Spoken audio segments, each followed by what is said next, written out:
I would argue even to this day, there's not a single person on the team that understands 100% of all of the components at the depth needed to reproduce it. So it really has to be a synergistic collaboration where everyone contributes their different parts and make sure the other person doesn't fall into any common potholes or these sort of things. So I think going into the future, more and more science is going to be this way because we have more knowledge than ever before.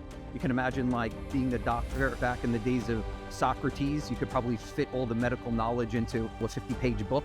And that's not the case anymore. Things are becoming more complex. We're gaining more knowledge, which means there's more working parts, there's more interaction, but it's also more difficult for a single person to be able to integrate all of those things successfully. So multidisciplinary is the way of the future. Welcome, digital pathology trailblazers. Today I am with a guest who was already a guest on the podcast. Andrew, how many times? Like at least 2 times.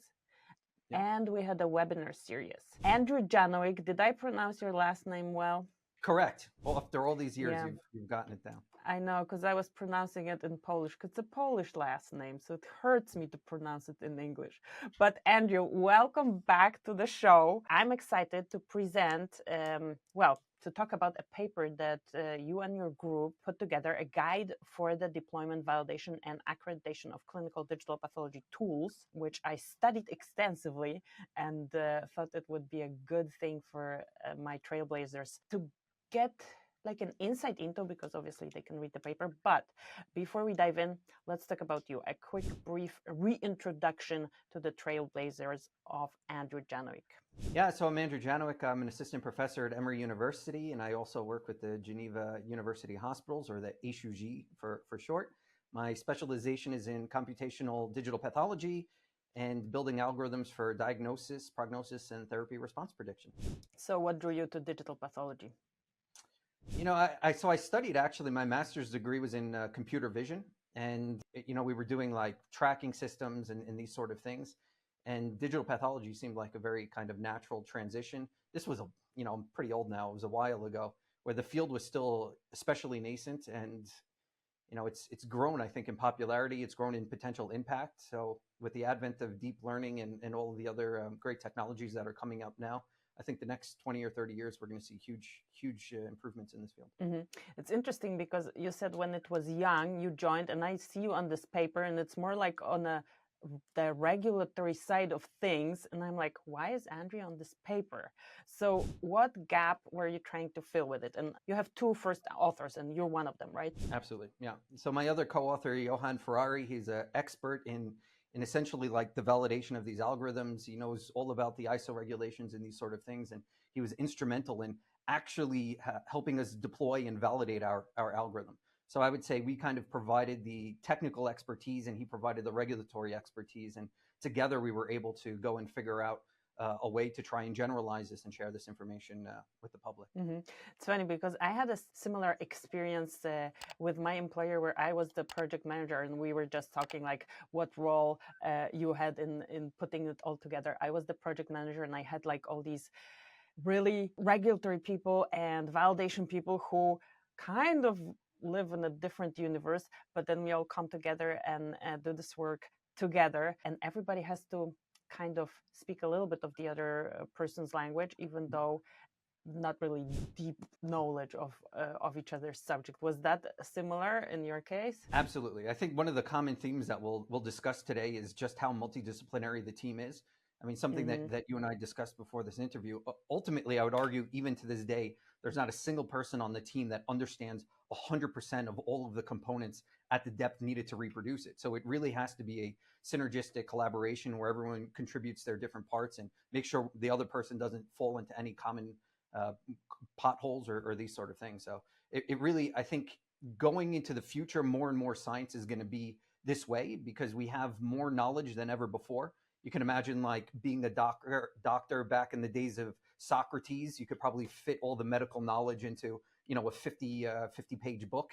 And that's not the case anymore. Things are becoming more complex. We're gaining more knowledge, which means there's more working parts, there's more interaction, but it's also more difficult for a single person to be able to integrate all of those things successfully. So multidisciplinary is the way of the way of the future. I think it's beautiful what you said.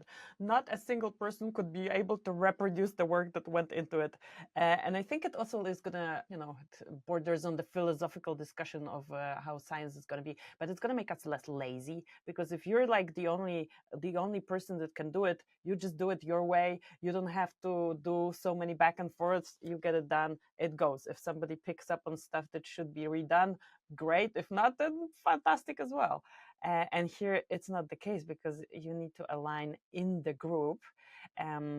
So let's start with the digital tool that you guys are creating and deploying. And the deployment of this tool, so the tool is called H. pylori det. Do I call it correctly? And the deployment, so like the deployment took like 3 years, right? So in those 3 years, you created it and deployed it in the clinical environment. Let's explain the tool and why did it take so long? Yeah, that's the whole crux, I think, of the paper. So, the main takeaway, I think, from the paper, if we want to just start from a high level, is it was painful for us. I'll just be honest. It was painful. It took a lot of learning to do that. And that's kind of what you would expect a university hospital to do, right? If you want to be a thought leader and an innovator, you're expected to really be at the precipice and try and figure out a lot of these challenges and how to overcome them.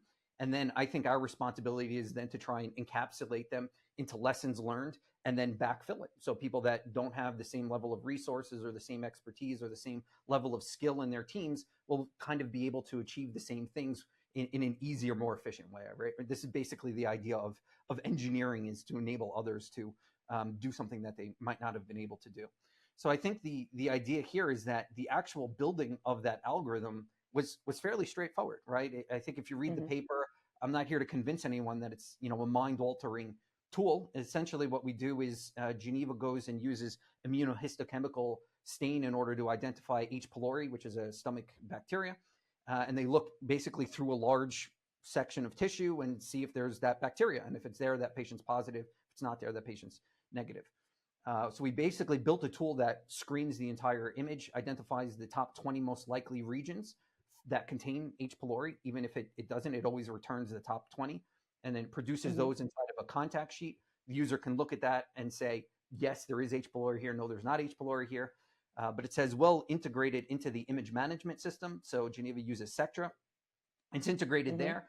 So the pathologist sees actual boxes around each of the detected H. pylori components. They can click on any of those boxes on the annotation tab. It brings them immediately to that region of the image, and it allows them to essentially try and complete this diagnosis in a more time-efficient manner. Now, building the actual algorithm, it's a fairly straightforward algorithm. I think, the folks that have the expertise in computational pathology won't be that surprised. It's essentially just a convolutional neural network. It's actually a fairly small one of, let's say, a few 100,000 parameters. It's not these foundation models with billions of parameters, that sort of stuff. It's fairly small and dense, which makes sense because the algorithm itself, it's not that hard of a use case. And it goes into processes that before the pathologist sees the slide. So it's essentially, as soon as the slide is scanned, the tool gets aware of a slide that it should process on. It processes that. It pushes the results into Sectra so that when the pathologist does sit down, voila, there it is. It appears to them as if it was, there all along. There all the time. There all along. So what's interesting, I think, is that technology was pretty easy to put together. It's a supervised learning. You had some annotations. A pathologist circled it, said this is H. pylori, this is not H. pylori. We train it. I think you could probably find a tutorial online to do something similar. So I would argue that you could do something like that in maybe 2 or 3 weeks, maybe a week if you have all of the data and it's perfectly curated, that sort of stuff.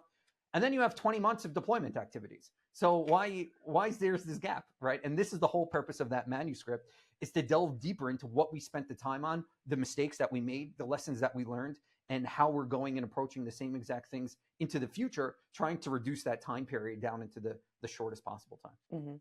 You know what? It makes me feel less bad because I'm supposed to submit a paper on our validation work. And I'm like, oh my goodness, we did it like 2 years ago or 2.5. I don't remember exactly, but I was feeling so guilty that it takes me so long.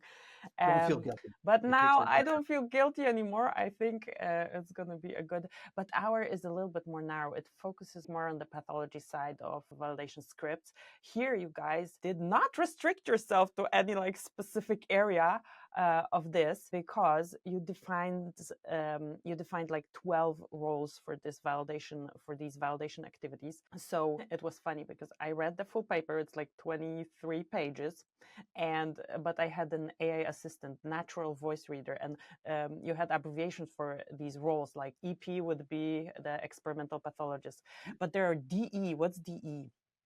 Deployment engineer.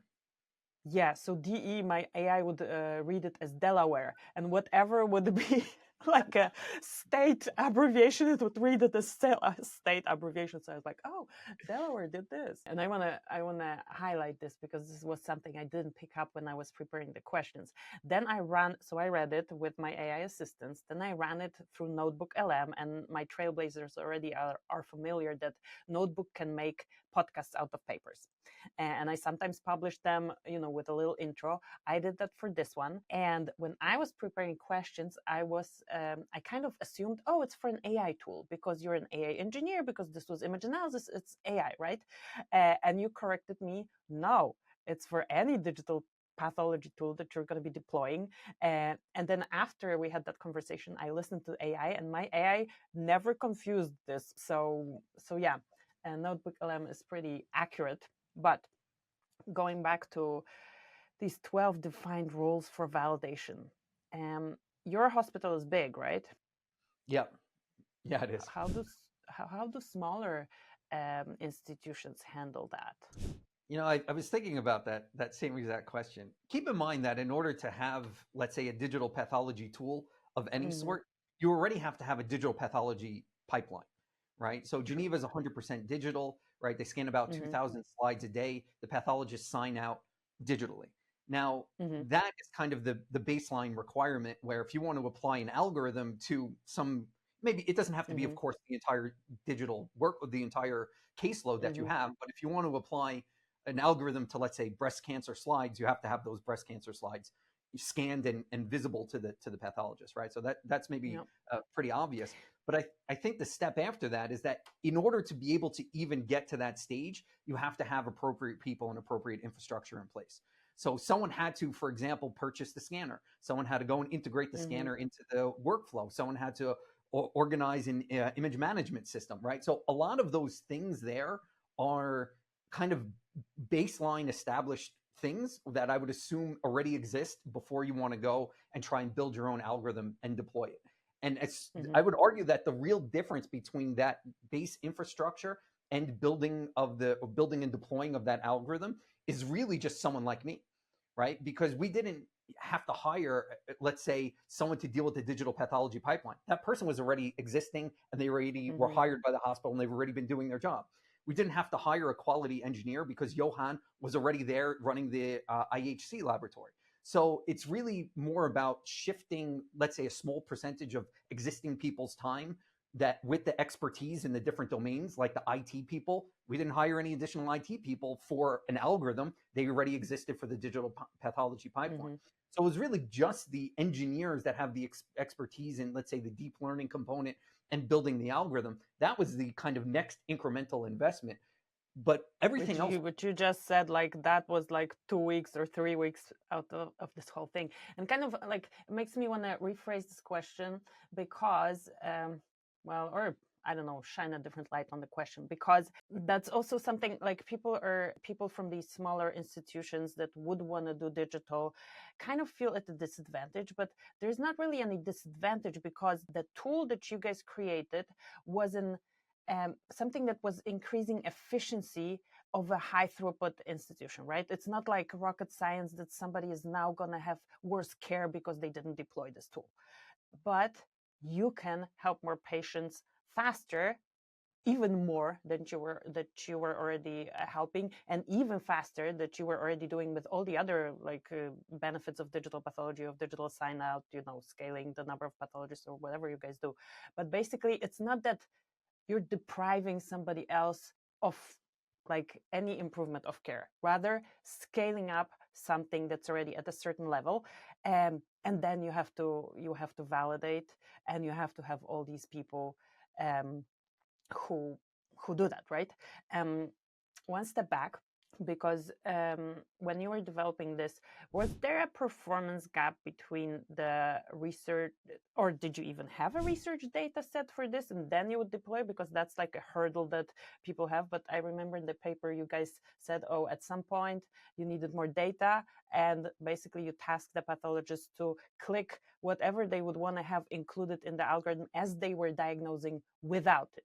It's not really a question, but I know you can comment on that. I'm happy to talk. I think that was a major takeaway. One of the challenges, I would say, from the last 2.5 years that I've spent trying to focus more on clinical deployment works, is we start to appreciate that there's a gap, as you mentioned, between our research cohorts and the clinical cohorts.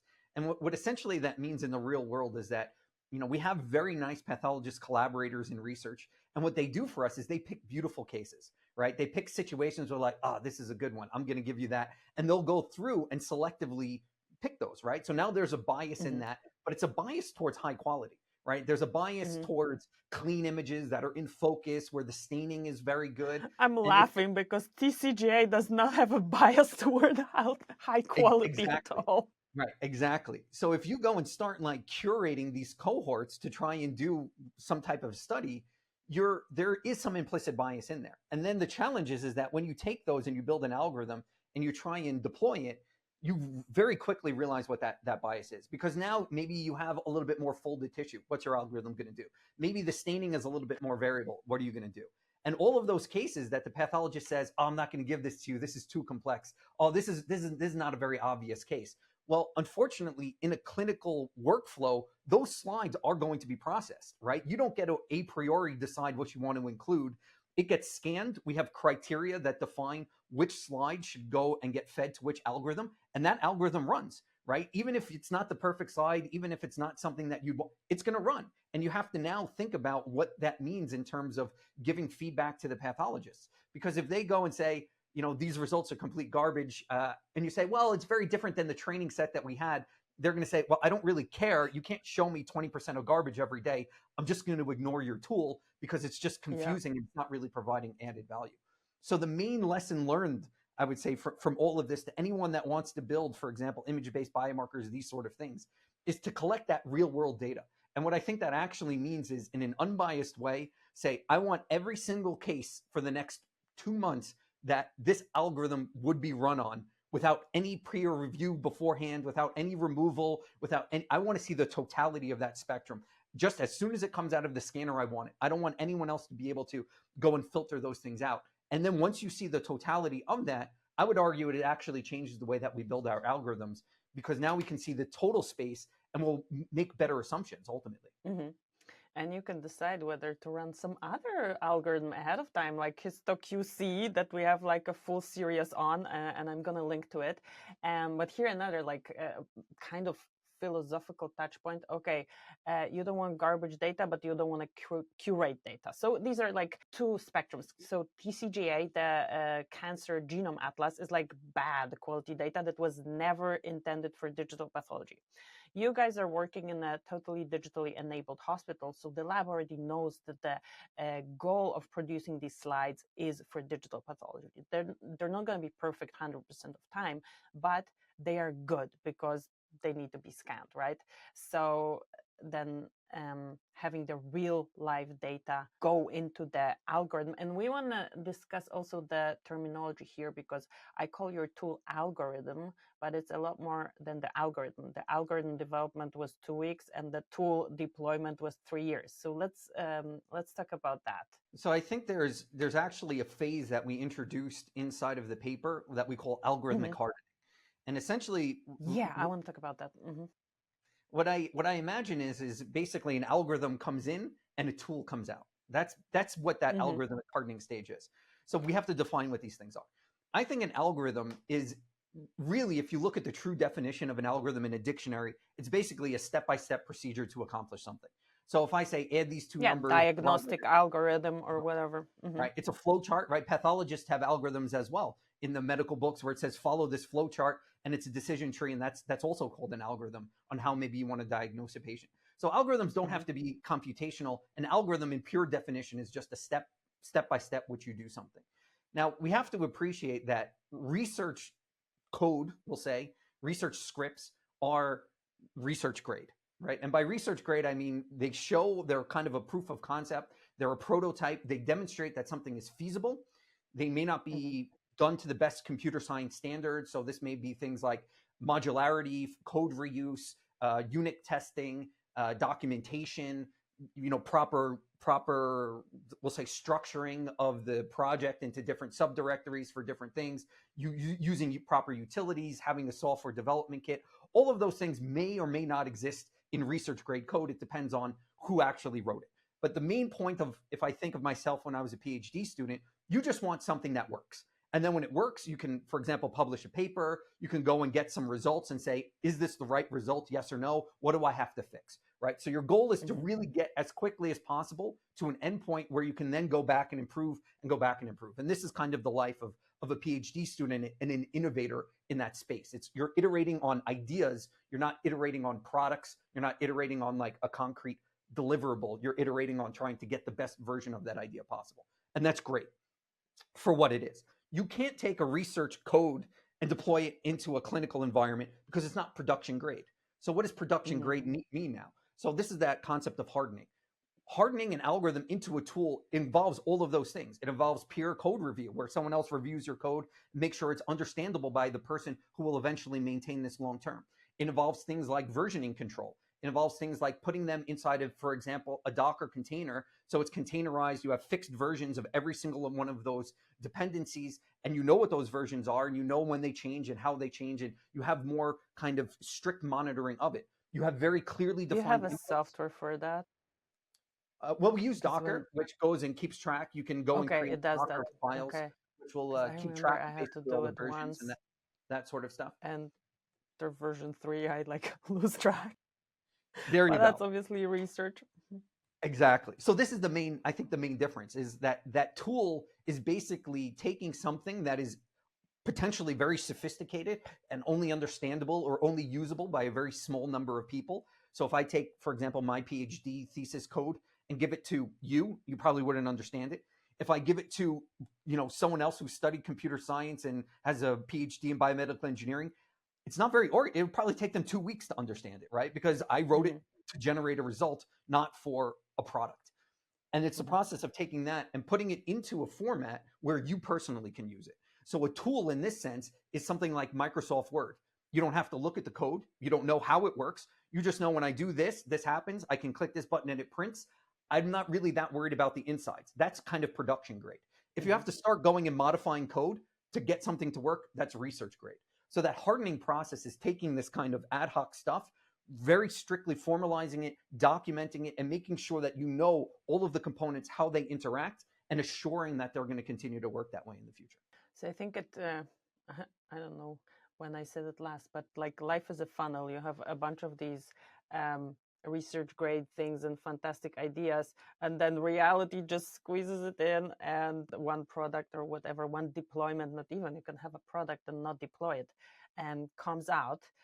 And that goes back to another definition between, or like the difference between validation and accreditation. We have a lot of definitions in this particular paper that are kind of important to understand. So this validation, accreditation, and why can't you just why couldn't I plug your tool into my environment? I think the biggest problem is there's two components, right? There's a technical component and there's a regulatory component. From a technical component, the challenge that I've realized now is that every hospital is really fundamentally different. And this isn't too surprising because hospitals generally tend to be pretty old overall, right? And hospitals existed before technology, right? We'll say before the internet as an example. And as a result, hospitals were really designed only to treat the people in their near vicinity. And that also means that, you weren't really, if you had to transfer a case from one place to the other, you would just physically mail it, right? You'd put the things in paper and mail it, that sort of stuff. So what ended up happening is over, the last, let's say 200 years, hospitals grew in isolation, in silos. And the problem is that when something grows in its silo, just like, we'll say a bacteria or any other evolutionary process, it's constantly adapting for its local environment, but it's not adapting to someone else's environment. So every decision that hospital makes, rightfully so, this isn't a critique, every decision that they make is the right decision for them. Now, what does for them mean? Well, it means based off of how the departments are organized. But how you, for example, organize a department, maybe pathology is inside of the hospital. A lot of hospitals in Switzerland have a different institute for the pathology, but all of those are old decisions. Now, those old decisions feed forward year after year after year, where 100 years later, a decision about something as simple as structure that was made then now impacts how computer systems were purchased and impacts how those systems are organized and how they communicate, and who has the ability to go and decide that this code goes to this sort of thing, and this kind of like heterogeneity. So these hospitals work very well in an isolated format, but now when you go and build something in one format and you try and take it to another format, it's very different. An example of this is we're trying to take our algorithm now and perform a similar deployment and validation process at Emory, which also uses Sectra. So you'd think I should be able to copy and paste. That was my like follow-up question.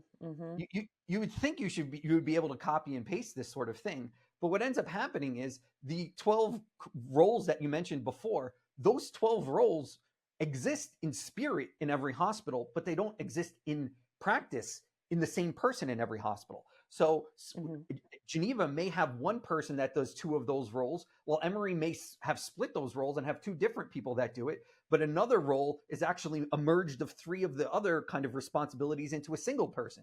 So even the overlaying of the person and the responsibilities that are involved in this process are not one-to-one. So you end up spending a lot of time just trying to figure out how to align these things just from a person perspective, without even thinking about all the technology is different. One has Epic, the other one doesn't. One goes and codes them using this format, the other one goes and codes them using this format. One goes and does the biopsy at this time of day, one does, right? So there's like all of these small little differences that have a larger impact than just the algorithm itself.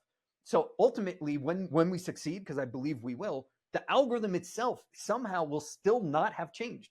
It will still involve the same steps of going and finding a piece of H. pylori, building a contact sheet, highlighting the antigen. All of that will remain probably 99% exactly the same. But it's the entire environment around it that will have changed. How we deploy it, what kind of computers we deploy it on. Will we deploy it on a cloud-based system? All of these sort of things have other ramifications that really prevent this kind of copy and paste between hospitals. I love your paper, because I'm like, as you're saying this, I'm like, I just had the same experience. I went to STP, Society of Toxicological Pathology annual meeting, which was, I think, the first time we met, but the European version. And as you're saying this about these two hospitals, Geneva and Emory, I'm like, oh yeah, there was one company that was deploying the software that we use for reading, and another one. And they had like a totally different workflow. And it's so funny because you will have like different papers, and people are like, but why are you redoing this work? We already published it.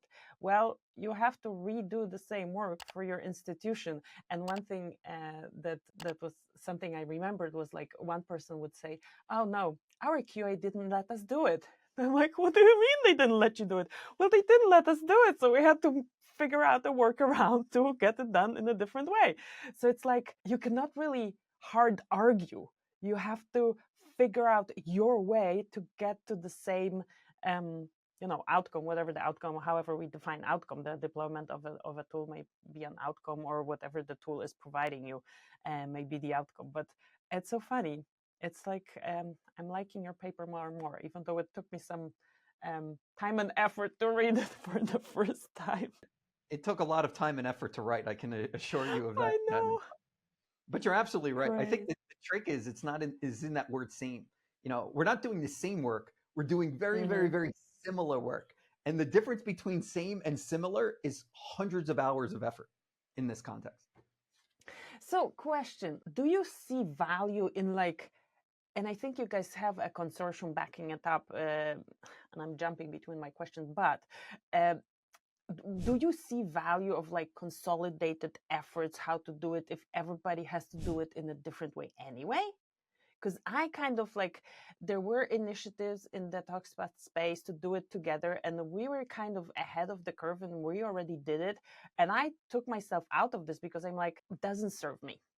What is your opinion on that? I think there's a large amount of overlap. And on that overlap in between hospitals is where we should be sharing expertise. So I know that every hospital doesn't have, for example, Sectra. So going and mandating that everyone uses the same code to produce Sectra type outputs is probably too much. But if we go and agree on certain, let's say, standards, for example, GeoJSON is a common way of storing annotation information and what type of inputs that we get. So if we can at least kind of define a standardized way of receiving input and a standardized way of putting output, that goes and allows more flexibility for some nuance and some changes on the inside. As well, from a, we'll say, regulatory perspective, it's not that they're fundamentally different, they're just slightly different. And that ultimately means most of them have the same requirements for information. So an example of this is at Emory, they have an internal risk assessment, which is done very, very differently in Geneva. But what I found doing both of these processes is that it's actually somehow the same information. So it's not, it's asked in a different way. It's a different kind of form. It's a different format. They ask, but it's the same kind of information. So if we go and build, and this is what I think we've started to do as part of that effort, if we go and start to build templated documents, which are also in the appendix of our guide here, exactly aligned with the ones that we use internally in Geneva, if you fill out those documents, or if everyone agrees that this is important information, which I think they are, I don't think there's a lot of fat there to trim. If everyone agrees that this is the important information and we all agree to fill it out in the same way, and we all agree that these are important things, then even though each hospital, the way I report that information is different, the actual information content is the same. So if we at least go and say, this is my algorithm, this is, these 5 forms filled out with all of that information, I can then go and take that to different institutions and say, oh, copy and paste it from here. Oh, question 7 is actually question 9 from this. Oh, copy and paste, copy, paste, copy, paste. Oh, this paragraph goes here, right? So it's more like breaking it apart into pieces and then filling it in where it goes, because the information itself is not fundamentally different. Okay. So there is enough value in like doing it together, not to reinvent the wheel. I mean, I think they also do this from like consortiums, right? When, for example, if you're trying to create like an oncology cohort, the oncologists from the different hospitals will get together and say, what's the minimum metadata that we need for each of these patients? And then they'll have meetings about it, and they'll say, oh, we need at least the age. We need to know the smoking status. Oh, I want to know if this has a BRCA mutation. Oh, I don't care if it has a BRCA mutation. I sometimes get, okay, well then, and then there's like some consensus, ideally, that's eventually found. And then that forms that minimum viable cohort of metadata. And I think there's value in that, because now when people go and share those cohorts, you say, oh, I filled out the 30 required fields. You already know that you're going to start from a very, very strong place. Maybe there's a few other things to do, but you've already kind of set the stage. Getting that 30 is already very difficult and likely requires pulling from different data sources. So if you already have that established, adding 1 or 2 more maybe isn't as complex as starting from scratch. So if we could do the same thing with algorithms and the requirements and kind of the expected validation and how we measure throughput and these sort of things, then that will already get us maybe 85, 90% of the way there. So then let's go back to the validation and accreditation difference, and why do you need both? Do you need both? Probably. Especially in a clinical setting. I've learned a lot about this. This is probably just in the definition of these 2 words is probably where I've had the most learning in the last 2 years. It took me a long, I'm going to try my best here to explain it to the level that I've managed to achieve. A laboratory itself is accredited, and an accreditation is something that happens by an external entity. So the Geneva Hospital Laboratory is accredited. It's accredited by the Swiss Accreditation Service. That means, and it's a 15189 laboratory. That's an ISO regulation. If you've not read that regulation, I recommend it. I found it very, very interesting because it can apply to everything. I can use ISO 15189 to like cook eggs if you wanted to, right? All that accreditation I'll means, cook eggs the research way, Andrew. quickly and to the taste. Yes. The purpose of this accreditation is really a documentation process, right? So it says, what do we think is important? How do we detect when there's errors? How do we report those errors? How do we correct those errors? How do we then update our documentation to make sure that we know how our laboratory is running, right? So it's essentially this idea of knowing what's going on inside of a large group of people. And if you have 20 or 30 people working together, you need, if you want to have an accreditation or some visibility, you need some type of workflow, you need some type of diagrams, you need some type of way, a structured way of communicating. And I think that's what that ISO essentially is providing for. It's saying, I think this test is going to go and produce this result. This is how I'm going to check to make sure that that result is correct. If it's not correct, these are the things that I'm going to do to correct it. When I correct it, this is how I'm going to document that correction. This is how I'm going to transmit to that information to the other people that use that workflow so they're aware of it. And then we're going to start the process over again. So it's really, Oh my goodness, if I'm you think gonna about download it. From this abstract concept, you can really apply it to a broad set. Of course, in the medical device, when the ISO 15189, there's medical device specific stuff, right? They give medical examples. It's really kind of very well tuned for that specific domain. But I would encourage people, if they do read it, to imagine it at a higher level and really appreciate how generalized of a concept it can be. It's about documenting and understanding what you're doing, how you'll detect errors, and how you're going to correct it. And what an accreditation agency does is they come and essentially look at all of the documentation that you've put together and say, is this a functioning system? Will this actually propagate the information correctly and percolate errors up to the top so that people that are qualified to address them can address them and then document and inform everyone that it's been addressed? So it's really the external accreditor is just validating the fact that that system, or accrediting that that system that you've put in place is actually a functioning system.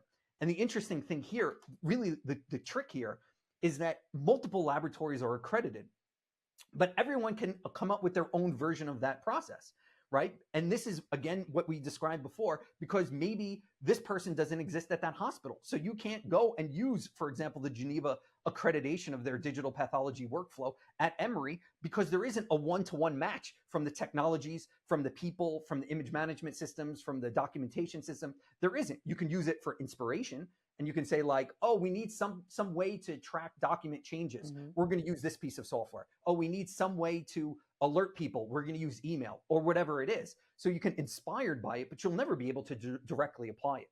The accreditation agency comes and looks at your version when you think you're done with it and verifies that, yeah, this is working correctly, and then goes and reviews the last year or so and say, yeah, everything has remained within those bounds, in the sense that you've described the system. Now they're going to go and perform yearly checks trying to make sure that you've actually abided by that system. So that's what that auditing is saying, you've told us that you were going to do this. Now let's make sure that you actually did do this to that level of expectations. And if you wander outside of there, then, they give you recommendations, say, oh, you didn't do this, that, or whatever it is. But so that process is really just having like a third party verify what you've done. So that's my understanding of what accreditation is. So you say, oh, you can use it for cooking eggs. And I'm like, no way am I going to ever touch it. And then like 2 minutes into your conversation, I'm like, yes, I think I'm going to download it for my next presentation that I'm giving at the conference, which is about like how to make sure that the AI tools that you're using are working. The thing is like there's no, it's more vague than I expected. It's a very interesting document because it's not saying you need to make sure this scanner produces this result. It says you should go and organize a committee of people that are experts in that area, and using that, you should determine what the minimum useful values, what the metric should be, and what the minimum values are. That's what the ISO says, right? That's all it says. It doesn't say what they should be. It doesn't say how you should get those experts. It just says this is how you do this thing.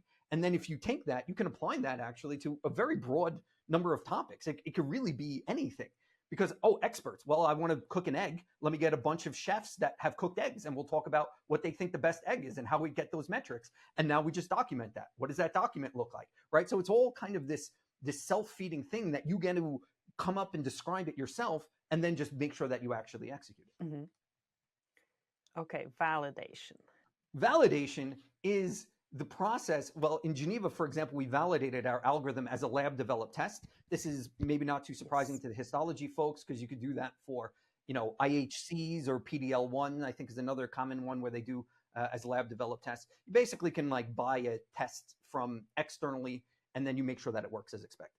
So validation here, we basically ran the tool and we asked ourselves, is the tool working the way we expect it to?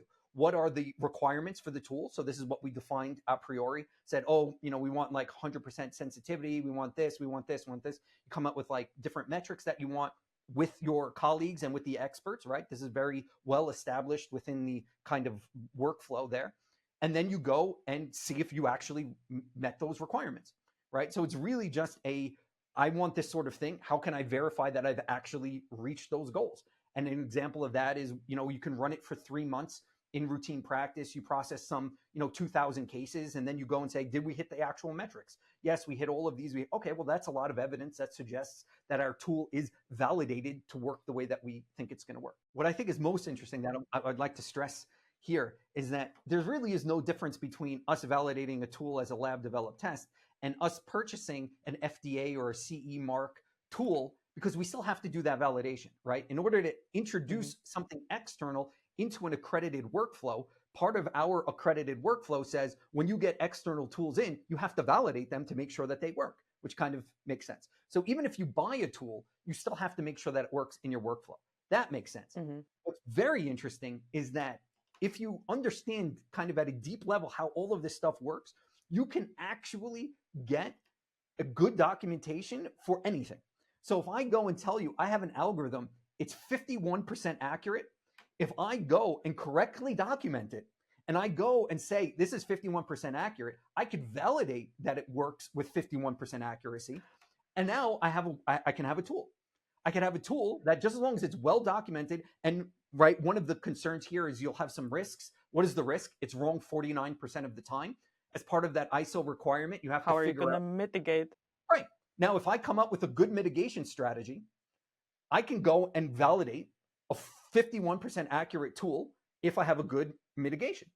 And I can accredit that. And an accreditor would look at that and say, I don't think it's a useful tool, maybe, but you've decided with your experts and through your workflow, you've gone through each of these steps. So I think what's interesting is people imagine that, if I buy an FDA approved algorithm, or if I buy a high CE mark algorithm, that it's 100% accurate or that it's going to perform perfectly. That's really not the case. That FDA mark is also a similar concept, that they said my tool is going to perform at least this well, and then they show that it performs at least that well. The question that a user or someone that goes to purchase this should ask is, what did you set as your requirement? Now, if they set it as 99.999%, that's great. But they easily could have set it at 70% and then showed that their algorithm is at least 70% accurate. The question that you should ask yourself isn't, does it have the FDA mark? The question is what are the actual metrics that they suggested they would hit that they then managed to successfully hit? Okay, even this for scanners, for everybody, you have to still test it in your lab. Like you said, whenever you bring in a tool, you have to incorporate it into your workflow the way you're supposed to do it, mandated by your regulatory agencies. Something you said is that the accreditors come in and say, okay, everything is within certain parameters, and a year after that, it still was all good. And we had this discussion as we were going back and forth with the questions. And that's kind of a misconception that people who are newer to these digital tools are, especially like you mentioned that there was deep learning involved in the algorithm. They think the algorithm drifts, that it gets like trained every time it's getting used. And the question is like, how do you mitigate if it like has its life of its own? And the truth is, once you're ready to validate it and you version it, it cannot have a life of its own anymore. But what has a life of its own is how the population drift that we're experiencing in terms of, or like the disease drift. So what did you do with that? How do you address that when your tool starts underperforming, not because anything happened to the tool, but because of the presentation or anything in the biology changed in the population? It's probably not going to be 1 year, but like 5 years, why not? Like in the ToxPath space, you're not looking at control data beyond 5 years because there is genetic drift in the population of animals. So I think what's interesting here, I'll just completely agree with what you said. That algorithm doesn't drift, right? That algorithm is locked down to a specific version, and that version is written in your, at least in Geneva, I'll speak from that experience, it's written in that accreditation or that validation document that says, this is the version that we did, it was made on this date, and that's it. It's then frozen in time. So it's technically impossible for algorithms to drift, because that algorithm is just a bunch of computer code that's in zeros and ones, and those zeros and ones are locked down. They're not changing, because if they change, then we don't have control of our system. Right now, our system is fluctuating. As you said, what can change is like the input to that, or maybe some pre-analytics. So it's interesting because there's multiple cases that this can happen. One is, as you said, genetic drift, population drift. If you have, let's say, a large immigration population that maybe shifts the patient demographics, or these sort of things happen. But you also have more subtle things, like we bought a new scanner, we bought a new stainer, we bought a new microtome that just cuts a little bit thicker than the other ones, that then somehow will impact algorithm performance. So all of these sort of things are possible kind of latent variables that feed into that system. What we can do is, and this is also part of that ISO requirement, is monitoring, right? There's a heavy component of monitoring here, just to make sure that you know what's going on, right? Do I know what data is coming in? Do I know what data is going out? I think what's interesting about this ISO concept is that if you change a scanner, changing that scanner will trigger, by definition, other things in that workflow, right? Because when you go and look at kind of the hierarchy of how the documents are interconnected in this accredited workflow, if I go and change the thing at the top, it goes and says what things are connected to this, right? So when we go and fill out our validation document, it says what scanners did you use in order to validate this tool, and you list those scanners. Now, if I go and have a new scanner come in, it'll go and I'll look at that document and say, oh, actually, this tool is no longer valid for this scanner because it was never validated. Should we validate it for the scanner? Right? So now there's kind of an interconnection that as pieces, or at least large pieces of the puzzle are changing, the other part of the puzzle becomes aware of that and says, is everything still in control or is it out of control? For the population drift and these sort of things, I think there's excellent opportunities for things like histo-QC to go and perform routine monitoring and say, is my hemotoxin still within my acceptable hemotoxin range? I know what it looked like for the last 5 years. I can measure that, set that as a baseline, and then start measuring deviation from that baseline.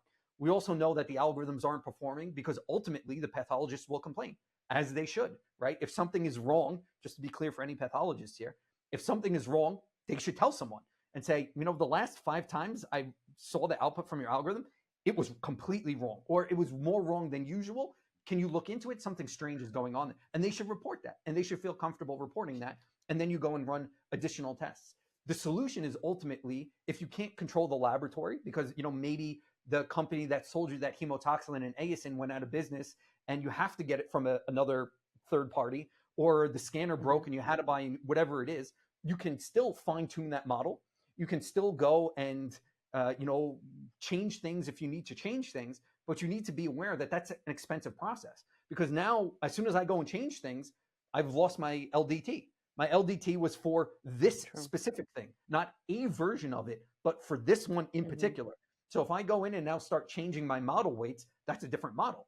Now the question becomes, is it sufficiently similar? Then you should have a conversation about it. So there is kind of this opportunity to improve and correct, right? That's not really a big fear. It's maybe the idea of monitoring to be able to detect when that needs to take place. Is there anything that needs to change in the regulation to scale the deployment of the successful tool?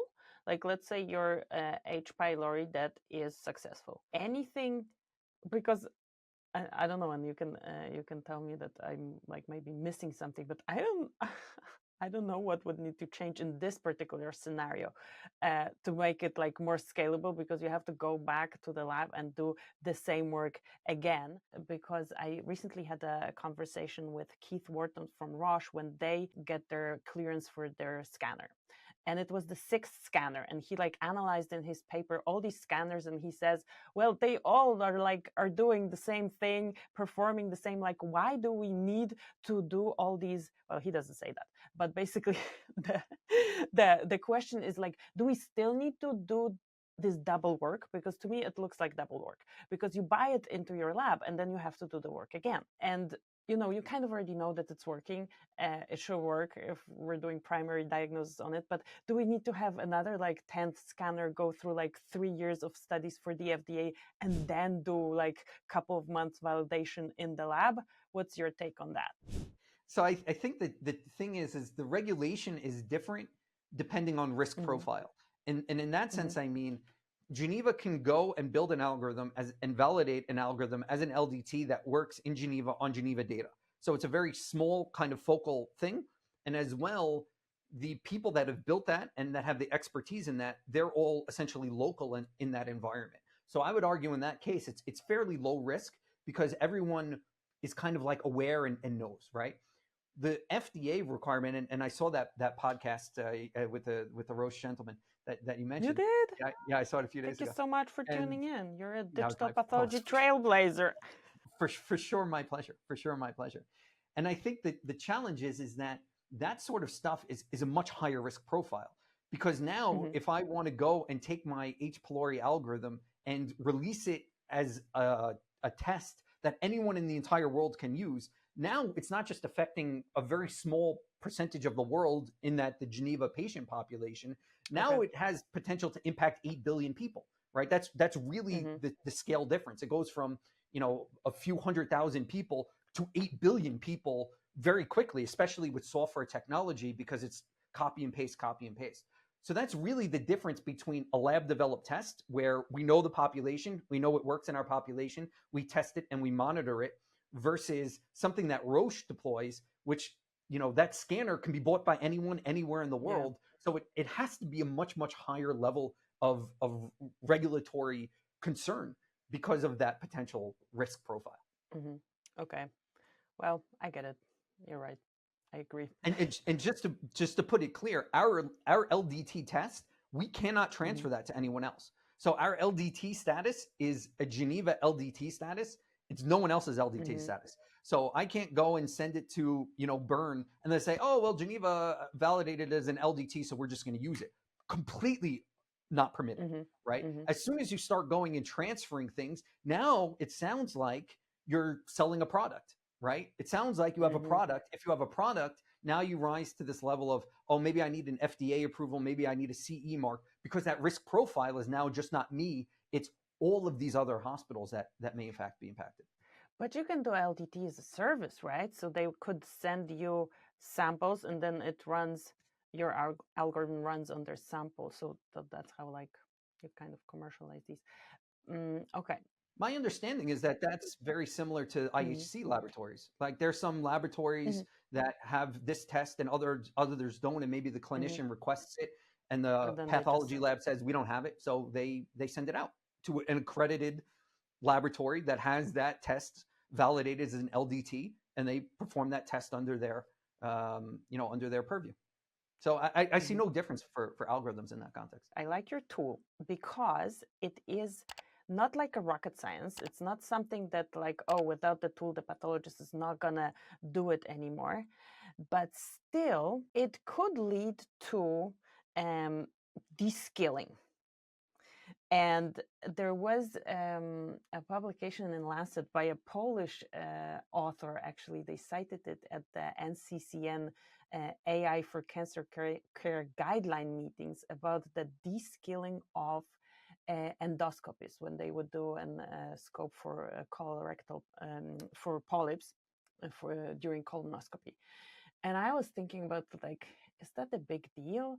They would reskill themselves if you take away the tool, and if they're better with the tool, why would they need to maintain this skill without the tool? How would you address this concern, especially for skeptical pathologists and other medical professionals?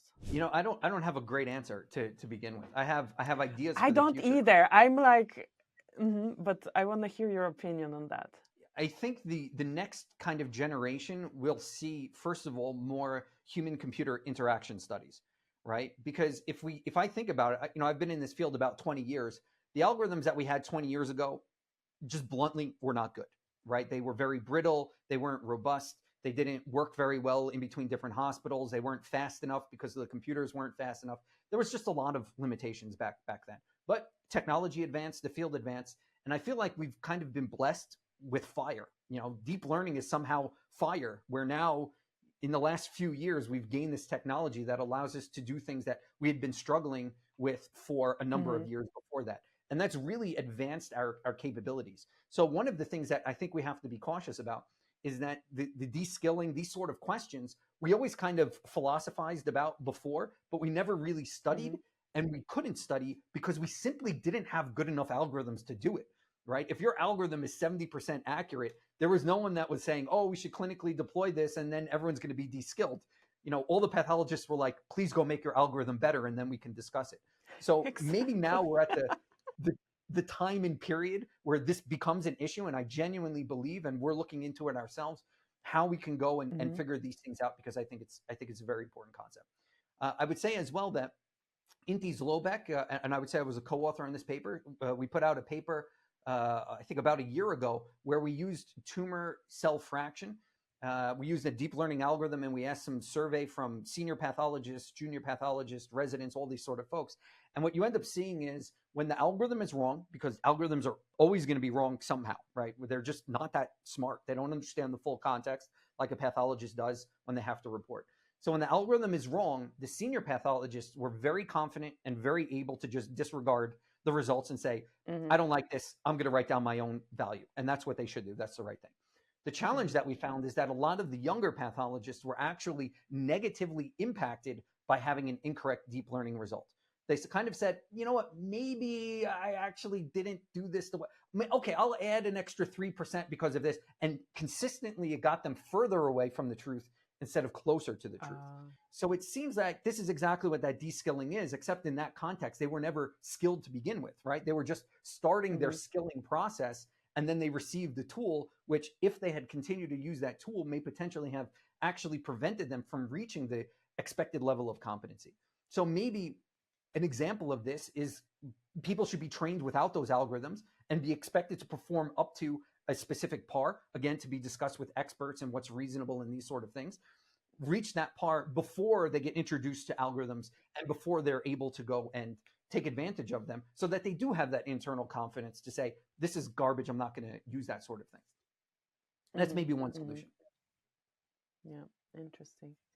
Interesting. And you mentioned also the study of human-computer interaction. I'm going to tell you a story, a personal story. My kid went to school. He's in first grade. And I'm like, okay, he was homeschooled last year. I didn't know if he's gonna, like, if they're gonna throw him out of school or something. Anyway, the first week he comes with math, and I explain him something. Second week he does it more or less on his own with little supervision. Third week he does it on his own without any supervision, and I realize he can actually read because he reads instructions. And then week 4, I get a letter from school. Your kid needs like serious help with math. And I'm like, what? Like, it doesn't track at all. And it turned out, so he doesn't have access to a laptop at home. It turns out that at the beginning, they gave him some like standardized test on a laptop. And he was like in the lowest percentile he could be. Like, I'm like, no, I don't think it's that bad. Maybe the first week I had to help him. But it totally was because of the tool that he was not used to using. And obviously in a month, his reading skills also improved. That goes fast in first grade. But yeah, the tool use is another aspect this. And that brings me to a question like, how do you train teams on tools? Do you even need to pay attention to that nowadays? Like now everybody knows how to click in Microsoft Word. You don't really get a specific training. Do you need the tools to be so good that you don't need the training, or how do you deal with that? No, I think your point is very valid, because it impacts many things, right? And I think if you go and look at, for example, the IQ tests in the past, there was exactly these types of biases as well, because the IQ tests were kind of designed in the Western world using Western kind of cultural norms. And then if you transplant them somewhere else, you know, like the people in Asia, as an example, had extremely low scores. And they were like, these people have low IQs. And it turns out it wasn't Not really. No, it wasn't really. You know, the problem was like the way that you tried to measure it was an incorrect measurement. Like it was surrogated too many things, and you weren't able to measure the actual thing. So I think I need to interrupt you for 1 second here. Another thing that like gives the perception of intelligence or lack of it is that how well you can speak in a certain language, which like totally distorts your perception of how, like, what's the domain knowledge of this person. So that's like another thing that goes into this. Absolutely. But which is also interesting, because I would argue that your ability to speak English probably has no bearing on how well you can solve math equations. But somehow it does not. It does not. But if the only types of questions that you're exposed to are very complex word problems, where it says Peter went to the store and bought 55 different watermelons, right? And you don't understand that sort of thing, then you end up with an inaccurate representation. It's like this quote where it says, it's a terrible thing if you try and measure a fish's quality by how well it can climb a tree, right? It's just like, it doesn't make sense to do that sort of thing. So you have to figure out what exactly you want to measure and how you want to measure it, and make sure it's aligned with the thing that you're trying to measure, right? Any gap there, you experience these kind of really weird downstream metrics or downstream results that you look at and you're like, something's wrong here, as you noticed yourself. I think if I could segue into this, that's how the ISO kind of approaches this, because ultimately, if a person is going to be using something, this ISO concept is they should be trained to use it. Maybe not trained to use it, but they should be verified as knowing how to use it, right? So one of the concepts is this idea of a competency register. And if someone wants to go, for example, and use our H. pylori tool, they're encouraged to do that. They have to undergo training. Now, if they already know how to use the tool, that's great. You send over someone and say, show me using the tool. They use the tool in front of them. Do you have any questions? No? Great. This person's competent. I saw them do it. They did a few cases. Everything looks great. No problem, right? So it's not even that you have to train them, but it's more that you have to verify that a person is doing something the way that you think that they're doing it. And if they're not, then maybe you train them until they do it the way that they should be doing, and that sort of thing. But I think this connects with everything, because, as an example of this, of course I have some students, and we use a lot of Linux and a lot of kind of high performance computing sort of stuff. And on occasion, I'll say, hey, can you just share your screen? Maybe they're having a technical problem of some sort. Can you share your screen? They'll share their screen, and I'll look at how they're doing it, and I'm like, oh, I realize I failed here. Like, I failed to give you, the preliminary instructions. I was like, there's like 5 Linux tools that you should be using right now that would have immediately prevented this problem from arising. It's like you see people like trying to physically copy over things manually, and you're like, there's a tool for that. Sorry, you should have used that. It's like all of these sort of things that you don't really think about because they're so ingrained and natural for you, that a lot of it is just making sure everyone's at the same level. And that's really hard to do, especially in research settings where the cutting edge is advancing very, very quickly, and everyone comes in with different levels of competency. Trying to get everyone to at least the bare minimum, you should always be verifying, at least, if not training, just verify. Can you show me how would you do this? Okay, at least the right tools. Maybe I can assume that you could put those tools together well enough. Maybe that's good enough. But in something like patient care, maybe it has to be more strict at that and say, show me you using it. I'll watch you using it. Great, you did a great job. You're competent. And then we move forward. It's like scuba diving. Even when they go and they tell you this stuff, you still have to go and actually perform it in front of the instructor. And they say, show me this, show me this, show me this. There's a written exam, of course, but it's really that practical where they say, show me these different components. You show them, they say, okay, I'll sign off. Here's your license, right? It's kind of like, helping you make sure that you know what you're supposed to know as well. So, a story. I was recently I was doing a video for Grandium, for this little scanner, and they send me this thing in a box, and I make the video, I open it, this unboxing, and I send it for review. And they were very, very diplomatic and gave me feedback and like, oh, fantastic, maybe music a little less loud. And when you open this box, can you not have it horizontally? It was designed to be vertical so that you don't drop it. And sure enough, it's like block letters on the box, open in a vertical orientation. And I'm like here in front of the camera, opening, super happy. But then they said, oh, it's an interesting customer feedback. Thank you for that. It's a customer feedback. You didn't read the instruction on the box. It was very big. But so you're not going to see it in the video. You're going to see it the correct way in the video. But that ties into this, show me how you use the tool, and then I'll tell you if you need to train a little more or not. I mean, this is for sure happens everywhere, right? Because we have these NIH supported tools, the open source tools that we've done these webinars on. We're now working on the next versions that scale to billions of objects. I mean, I think it's a really, really impressive next version of these, next iteration of these tools. So one of this is we've actually done user studies where we've had some of our pathologist colleagues. We've not told them anything, right? We said, here's the tool. I want you to do these things. And it's called a usability study. And you say, can you upload an image? Okay, how would you upload an image? And they, okay, what would you do now? Drag and drop, you want to annotate something. How would you do that? They're like, oh, I guess I would click on this. Okay, why don't you do that, right? And then you're kind of like asking them to go and do it. There's this concept called thinking out loud, where they're supposed to go and say, oh, I know that I want to annotate something. I should probably be looking at an image. I don't see an image. So this button over here says add image. I guess I want to add an image. I'm going to do that. Right. And then, we record them and then we go and review it. And it turns out that, we did this recently with one of our tools, and the feedback was invaluable because the number of assumptions that we made, very similar to your, like, it was obvious to us.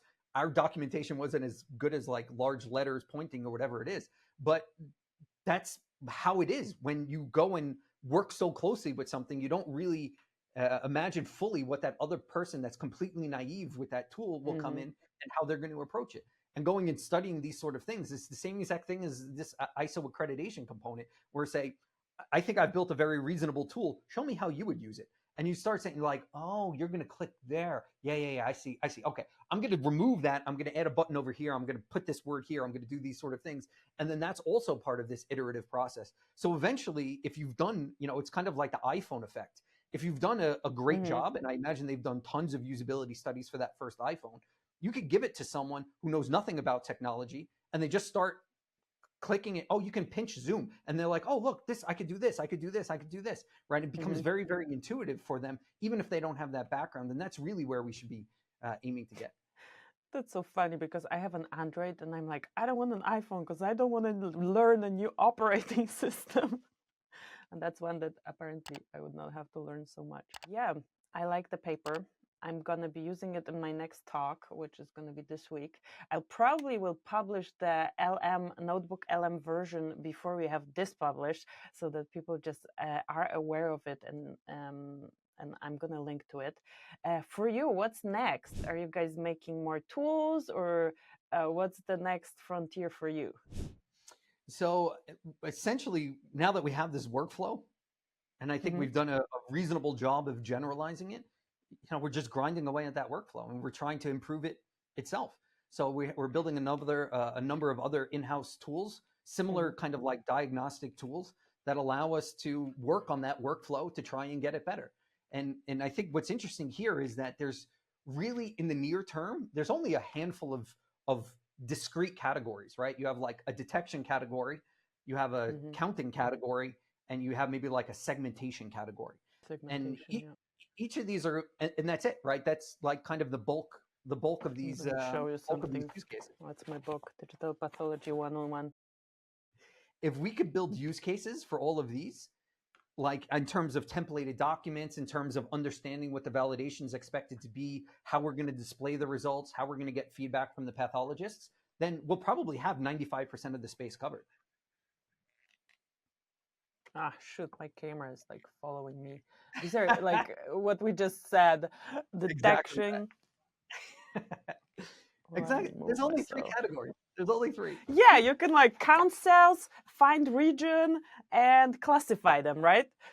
That's it. And then you figure out how to prove it, and you're good to go. You can deploy it. And for every problem, you can have a tool. For every tool, you can have a problem. That as well. So I guess my thing now is to try and figure out how we can go in that direction and make it even more efficient, right? How we can go and build larger scale, kind of deployment efforts, so we can build tools easier, so we can validate them easier. I think there's opportunities for things like large language models to help, because we have to like write reports. And I don't really know that there's a lot of value add from us writing those reports, even though they take us a long time. So if I have to explain why we need an H. pylori detector, should I go and spend 2 hours writing that? Or can I just ask ChatGPT to say, can you just write me a page about why we need this, and then quickly review it and say, yeah, this is accurate. Now it takes me 5 minutes versus 2 hours. And now how many parts can I do that for? Like, of course, I have to actually run my own experiments and do my own statistical analyses. I find that stuff interesting. I'm happy to do that. But that's a small piece of this. So questions of like, how much of this can be generalized? How much of this can be reused, copy and paste, slight modifications, so that we can really scale these up with the goal of, let's say, 50 algorithms in the next 5 years? What does that look like to start thinking at that level? And I don't think it's going to be that bad. If we really narrow down and find the bottlenecks, which we're already doing, I think, a very good job at doing. If we already find these small little, every time we do this, it takes 2 weeks. But if we kind of do this, maybe it'll only take a day. Let's try that. And then by going and putting these things together, maybe it becomes a lot more easy to do. I think that's what And then it you is. make an agent that does that. That would be pretty cool. That'd be Right. pretty cool. There's like so much cool stuff that can be done with it. And my problem is like, okay, in any institution, I think like carving out the resources to look at the workflow from the outside and see, okay, where in the short term we need to put energy into so that in the long term we can decrease the burden or scale or whatever. And I think these organizations that are thinking that way, like, and you see it like in the commercial space where you would have like somebody specifically to go, and obviously the healthcare is super complex, drug development is super complex, but you have like people who are dedicated to walk around and see, okay, what could be done better with AI, and then they get a team, they do it, and then people just pick up the iPhone and start using it, or Android. I think it's exactly that. The thing is, in Geneva, we're very fortunate. We have a head of a department that's extremely visionary, that sees this value and is willing to make the investments to do these sort of things. And we see other institutions that are not as committed and things don't get done, right? It's impossible to essentially build a digital pathology pipeline and then build an algorithm on 2% effort for one person, right? You really need to go and commit to having the right team, the right people at the right place with the right resources and the right technology and all of these sort of For 3 things. years, right? For 3 years. Or for whatever it takes. It's not that you do, oh, let's do it for a month and see if it works. It will not. Yeah, exactly. So it's really about the commitment and the steadfastness and saying, this I believe in, this is where we need to go, and then corralling the people and getting them to focus on achieving that goal. And it's hard to do that. It's not something that's trivial that everyone everywhere in the world has. I think nowadays there's probably less than 1% was the last statistic I read of laboratories in the world that have fully digital pipelines or even partially digital pipelines. It's still, it's still in its infancy. And what's the real difference between, let's say, Geneva and somewhere else? It's just pure vision and courage to go and deal with the consequences for that execution. To struggle, for sure, as I mentioned, 3 years, it wasn't, I would say, easy. It's not as easy as doing a research project where maybe I can sit down in isolation and write some code over a few months and say, oh, this works, let me write a paper. That's a lot easier, but the scope of impact is much smaller. If you want to impact patient care, you have to go and commit to a much broader challenge to get these things in the hands of the users that can actually use them. Thank you so much. Thank you so much for writing it, for joining me today. I hope you have a wonderful rest of your day. Thank you. I appreciate it. Always a pleasure. I look forward to catching up again.